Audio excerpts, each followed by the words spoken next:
Amis du jour, chalutations. Pour les petits nouveaux, moi c'est Sekhmet et je vous souhaite la bienvenue dans mon podcast littéraire. Dans mon émission, je vais tenter 3 fois par semaine de vous donner envie de découvrir des livres de tout poil, récents et moins récents. Alors, si ça vous tente, c'est par ici la suite.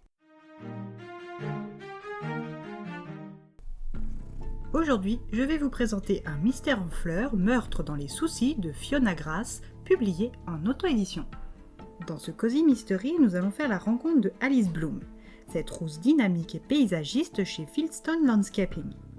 Avant la mort tragique et brutale de ses parents dans un accident de la route, il y a 2 ans, Alice parcourait le monde à la recherche d'orchidées rares et inédites, aux côtés de son compagnon de l'époque, Scott Thorne. Scott s'est toujours comporté comme un égoïste, mais lors de leur dernier voyage commun, il s'est évaporé, ne lui laissant que ses yeux pour pleurer et un petit mot sur l'oreiller. À son retour à la Nouvelle-Angleterre, Alice se sentait dévastée par cet abandon.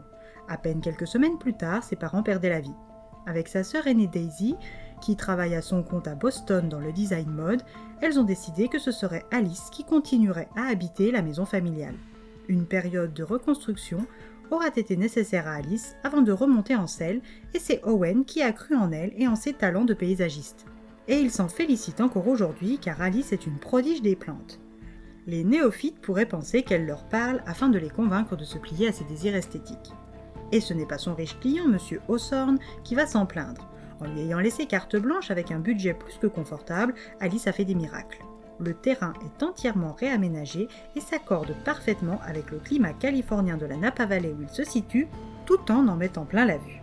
Alice est sur un petit nuage post-résultat quand son patron lui annonce une bonne nouvelle pour leur entreprise et aussi pour sa carrière. La vedette italienne Anastasia Vellucci veut faire appel à eux pour reprendre les extérieurs de la Villa Belladonna et plus particulièrement, elle la veut, elle, comme paysagiste. Alice ne sait pas vraiment comment réagir car pour le moment, tout ce qu'elle souhaite, c'est rentrer chez elle en Nouvelle-Angleterre et se poser dans la maison de son enfance pour se reposer après ces semaines éprouvantes, bien que gratifiantes, qu'elle vient tout juste de terminer en Californie. Owen lui accorde quelques jours de réflexion en insistant bien sur l'opportunité que cette demande représente pour eux deux avant de raccrocher.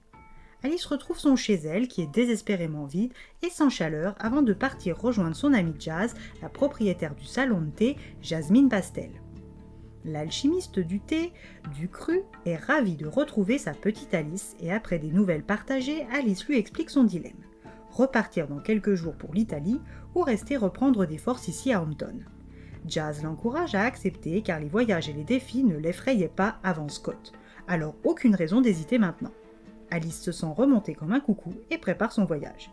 Elle appelle Daisy, qui est fière d'elle, et l'aide à boucler ses bagages pour toutes les opportunités ou mondanités hors du jardin. Après un long vol, Alice arrive en Toscane sur la Riviera, où elle est accueillie par Dante, le majordome de la demeure Vellucci. Arrivée devant la magnifique Villa Belladonna, Alice constate que le jardin manque d'un peu de soin, mais que le lieu se prête à toutes les possibilités. Un véritable terrain de jeu pour la botaniste passionnée qu'elle est. Elle se voit attribuer la suite Narcisse et peut compter sur Elisa la gouvernante et l'intendante du domaine pour l'aider. Après un brin de toilette, Alice va enfin pouvoir rencontrer celle qui fait et défait des carrières, celle qui envoûte et rebute, celle qui ne laisse personne indifférent, Anastasia Vellucci. Née Lombardie, elle a épousé Matteo Vellucci, de 40 ans son aîné, et a vécu heureuse avec son riche époux jusqu'à son décès. Anastasia a tout d'abord délaissé la villa familiale de son défunt époux avant de s'y réinstaller et de vouloir redonner au jardin son lustre d'antan, celui qui était si cher à Matteo. Alice est intimidée par la prestance d'Anastasia, mais ne ressent pas le côté sombre décrit dans les journaux. Elle a en face d'elle une femme agréable. Quand la propriétaire des lieux lui propose de voir les jardins, Alice est ravie et ne ressent presque plus la fatigue du voyage. Au détour d'une allée, elle tombe sur une statue faite par un artiste local du nom de Luca Monti, qu'Anastasia déteste et ne s'en cache pas. Elle croise ensuite le jardinier Pietro Caruso, ainsi que le nouveau cuisinier de la villa, Marco Bellamy. Entourée par toute cette beauté et ce luxe, Alice commence à se dire qu'elle a pris la bonne décision, et le beau Marco n'est pas totalement étranger à ce sentiment. Alice commence dès le lendemain à travailler, rejoint par Marco dans sa tâche qui aimerait un potager. La soirée arrive vite, et au milieu du repas qu'elle partage avec son hôtesse, celle-ci se sent mal et quitte leur table.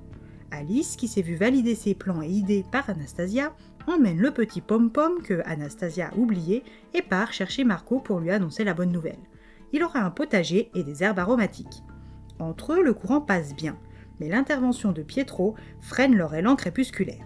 De retour à la villa, Alice remonte l'escalier menant aux chambres, quand elle tombe sur le corps sans vie d'Anastasia. L'arrivée de l'inspectrice Isabella Agello va signer la fin de la Dolce Vita pour Alice, mais aussi le début de sa nouvelle activité de détective amatrice pour s'innocenter et par la même occasion innocenter le beau Marco. Comment une botaniste et un cuisinier vont-ils prouver leur innocence dans le meurtre par empoisonnement au laurier rose d'Anastasia Vellucci, eux que tout accuse de par leur connaissance? Si vous êtes curieux, à vous de découvrir la suite.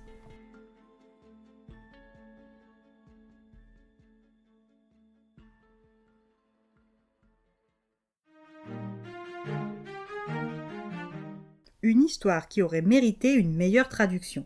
Si la première partie ne comporte que quelques coquilles, ce n'est plus du tout le cas dans la seconde. Par exemple, à la page 140, un passage complet n'est juste pas traduit.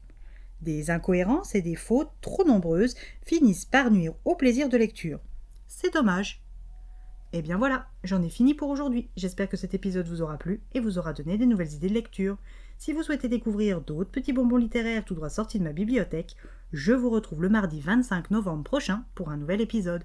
Et si d'ici là je vous manque de trop, vous connaissez le chemin sur Instagram, @leslectures de Sekhmet. Sur ce, chalut les amis et à la prochaine.